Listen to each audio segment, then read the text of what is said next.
the primary source of Philippines and China, over the Scarborough Shoal. This is the South China Sea. It's estimated nearly a third of the world's trade passes through this body of water. It is also at the heart of a very complicated 21st century territorial dispute. A half dozen governments have competing claims over the South China Sea, including Vietnam, the Philippines, and Malaysia. But the biggest player here is clearly China, which has also embarked on the most aggressive campaign to claim its stake here. China's been building artificial islands in a region of reefs and partially submerged rocks known as the Spratly Islands, in some cases putting in brand new airstrips on locations like the recently constructed island of Fiery Cross.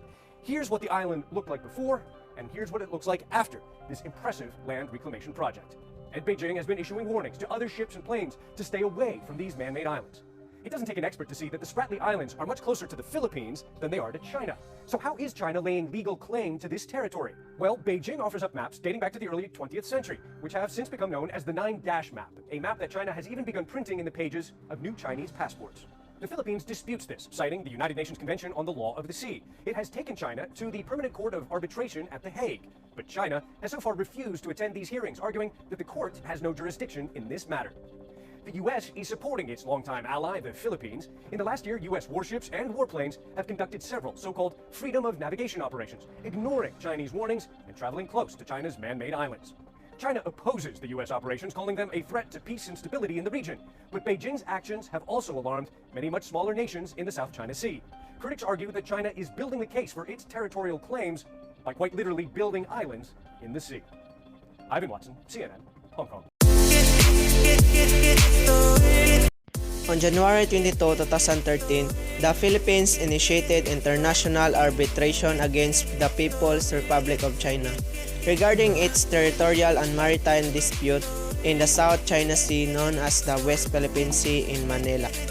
In the Philippine law, the West Philippine Sea refers only to the portion of the South China Sea, which the Philippine government claims to be part of the country's exclusive economic zone, which is surrounded by the Green Line. China claims all the islands, reefs, and shoals within U-shaped line or red line in the South China Sea drawn in 1947 as its territory. The 9-dash line represents the maximum extent of Chinese historical events within the South China Sea. Ikinwento ng dating kinatawan ng Pilipinas-Amerika kung paano nilinlang umano ng China ang Pilipinas sa standoff noon sa Scarborough Shoal. Nagkasunduan niya ang Pilipinas at China na parehong aatras, pero ang China hindi raw tumupad. Balitang hatid ni Sandra Aguinaldo. The Permanent Court of Arbitration approved tribute issued by the Tribunal constituted under the Annex 7 and the United Nations was on the law of seas. An international panel of judges at the Permanent Court of Arbitration and the judges unanimously ruled in favor of the Philippines. The judges decided that there was no legal basis for China to claim historic rights to resources within the sea areas falling with the 9-dash line.